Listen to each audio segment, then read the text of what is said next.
I think. It should say record. Does it say? Well, it just says full auto, but I think it's recording. Yeah, she told me it would say record in the the window? Yes. Because I sure would hate to. Okay, what? Okay. Now we're fine. We can edit too. Okay. If you would just start by telling us your name and rank and where you served and so forth. My name's Coady. I was in the Army from late 58 through, including reserve responsibilities, through December of 64. And basic training was at Fort Knox. I was a medic. That training was at Fort Sam Houston in Texas. And the program that in that era, everybody had an enlistment responsibility or a draft responsibility. So the Army introduced a program where you got your basic training and then your specialty training, and then you had an extended reserve responsibility. And so the active duty then was only 6 months. I went to summer camp the following year at Fort Knox, and then the year after that at Breckenridge. And then along came something called the Berlin Crisis. In late 1961, Willie Ulbricht was threatening to sign a separate peace with the Russians and would eliminate the Berlin Corridor and so forth. So President Kennedy mobilized the troops, and I was one of them. And we went to Fort Campbell, Kentucky. It's from late 61 through late 62, and prepared to do battle with the Russians. We never did. Then I was released from active duty back to the reserves. But I guess because of that experience, they waived the rest of it. I got my honorable discharge late in 64. So I had about 18 months of active duty and the rest of it reserve. Now, was your division part of a larger...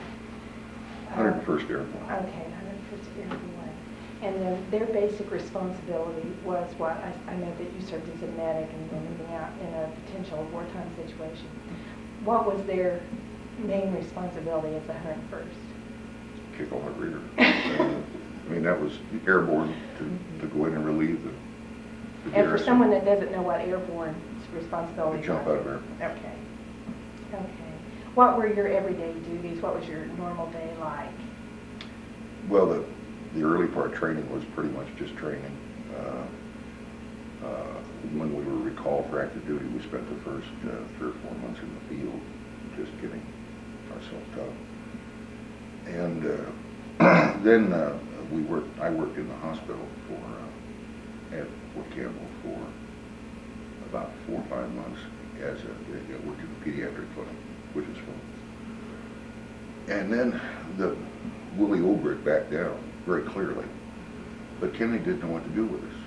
There were probably several million of us in this situation. So I said, well, you can either re-enlist. Vietnam was just coming on. It was a little two-promotion war at the time. They offered us an increase in pay and rank to do it, but we'd be volunteers. I can't recall the term that they used, but it was long before Tonkin Gulf, which was 1964. But then they said, okay, you can't work in the hospital anymore unless you re-enlist. And I was in graduate school, and I really didn't want to re-enlist in the Army. So I said, all right, we'll have organized athletics. So we played volleyball, and we got pretty good. If you play volleyball 10 hours a day, for 7 days a week. So we had a big old tournament on the post, and we did quite well, but we were beaten by a team of Koreans who couldn't miss a shot. So after that experience, then they said, we'll have unorganized athletics. You're free to, you have to stay in reveille, and then you're free to go anywhere on the post and do it, play golf, do whatever you want. This went on for 2 months, and then they finally said, go home. They let me release us. So those were our days. So it was pretty, there was a lot of waiting time there. It was, on one hand, kind of tense because we didn't know what was going to happen. On the other, it was fundamentally boring. Okay. As far as the people that became your friends in the military, were they people that you were all new acquaintances, or why did you pick out the people that you did? That were they because they had similar assignments or similar interests? The people who became close to you while you were serving?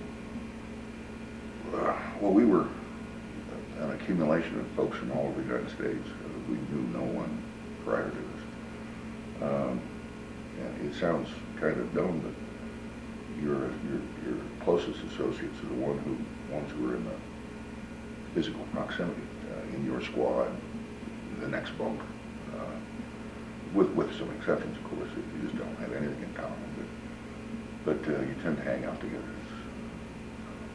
I have, at this point, well, it's been almost 40 years, I have no contact with anyone from that. Were you able to keep up contact for a while? Yeah, we sent postcards, Christmas cards, that sort of thing, but everybody moved around and had other careers. You said that you were a graduate student when you entered the service. How about your personal life? How did that interrupt your life, or were you a married person then? Okay. Yeah, I did you was. have children? Not at that point. I was when the Berlin thing came up. I was in Ohio State in graduate school in history, and of course that ended that. And then after it was over, I was around 24, 25, was decided or was talked into going into changing careers and going into changing fields of study and going into business school and be faster. So when I returned, I applied to the business school and got an MBA, and then started PhD work. And then was your wife able to continue where she was as you left, or did she have to make some changes? Well, she was a teacher and stayed through the school year, and then joined me in Kentucky at this Fort Campbell in June, and so we were together the last 4 or 5 months. Okay. Was there any particular incident that stands out in your mind, that something that you would like for us to know about, or any series of events, something that you would like for us as citizens to understand, or as part of the community to understand? No, I'm afraid I had a pretty mundane career. It was, just from the jungle. If you could pick out some positive or negative from your experience, would you have something to say that? Well, I think, it's been said, forever. I think the military does provide certainly some discipline, more than some, but a way of life, a regimen that is helpful to young people. I don't know if I'd recognize today's military. We get yelled at a lot.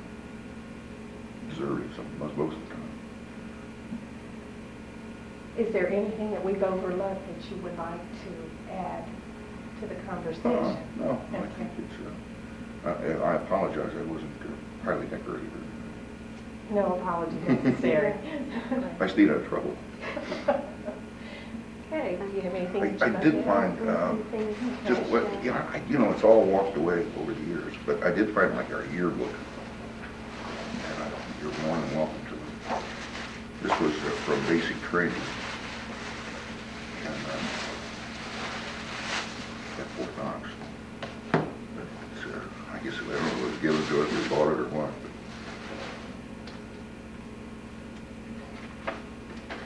So this was issued to every group that came in now? Yeah, it's a combination. It's probably a combination almost like high school yearbooks, but there's some standard shots, and then these are probably just generic things. And then these are our unit. Are you in there? Yeah, not very often. I think maybe just once. look Now, at when it. you came in for in-processing, how big of a group is that? Is that several hundred people? About 200. Okay. Well, you can count the pictures, but, well, let's see here. And we all look halfway bewildered. You said 20, 24?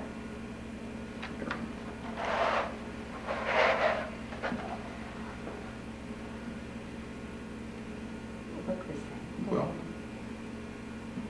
within limits. Well, it happens to all of us.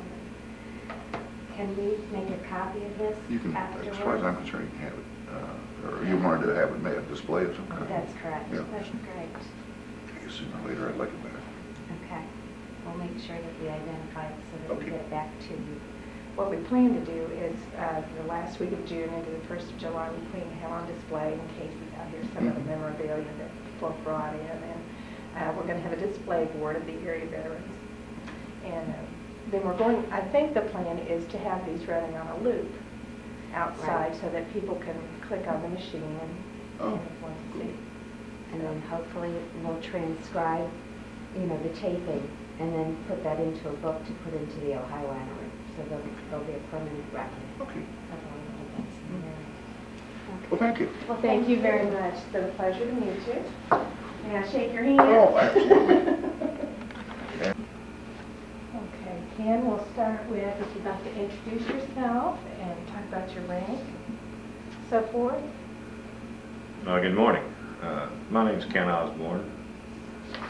I served with the U.S. Army 1955 to 1958 during what was known as the Cold War. I was too young for combat in Korea and too old for Vietnam. We patrolled the international border between East Germany and West Germany and Czechoslovakia. Stood in the Fulda Gap, which became quite famous in 1961 when they built the wall. And now, you were in the direct area where the Berlin Wall stood? No, we were on the border in Bavaria, and from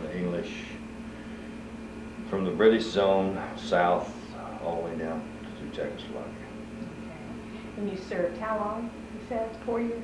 3 years. 3 years. Okay. I was actually on the border 29 months and 8 days. Okay.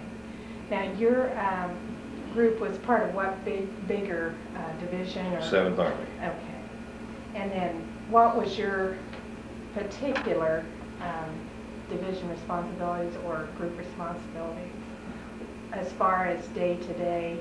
On patrolling the border, we observed what was going on the communist side of the border, which was at that time known as the Iron Curtain. They had a fence that stretched the entire length of the border, and on their side of that fence was a 10-meter plowed strip which they kept worked very fine, and they checked it daily for footprints, not to see whether we'd been over there or not, but to see that their own people were not trying to escape communist East Germany and Czechoslovakia. Now, when you were there, did you have any people that came across that you saw? Or I didn't see any of them come across. There was some time or two, there was some of our soldiers on our side of the border, but they got back across. Anything that they picked up like that went directly to military intelligence, and we never saw them as far as other than we knew they were picked up. But one of our border stations was at Hof, and in 1990, when it broke up, the first refugee train from East Germany crossed the border into West Germany at Hof. Oh, okay. Hof was just a little German village out in the middle of nowhere, basically. Our main regimental headquarters was at Nuremberg, and we had 3 battalions: Amberg, Bamberg, and Bayreuth. And I was stationed at Benlock, which is Christenstein Barracks at Benlock, which is on top of the mountain outside of Bayreuth. Okay. Which, by the way, Bayreuth's Richard Wagner's hometown. Oh, that's interesting. Now, when you entered, Were you drafted, or did you enlist, or how did you get into the service? Volunteered. Okay. Did you go in with any other family members, or? No. 3 of us from college went down, went Okay. together. 2 of us went to the 3rd cab, and the other one couldn't pass the physical. Okay. Now, when you came in, where did you enter at? Where was your entering point in the States? I actually entered the service in Ashland, Kentucky, which was where they inducted you at that time. Then we went to Fort Knox, Kentucky, went through basic. And we left Fort Knox and went to Fort Meade. Through Fort Meade, and was assigned to different companies in the regiment, which was stationed at APL, Virginia. At that time, the 3rd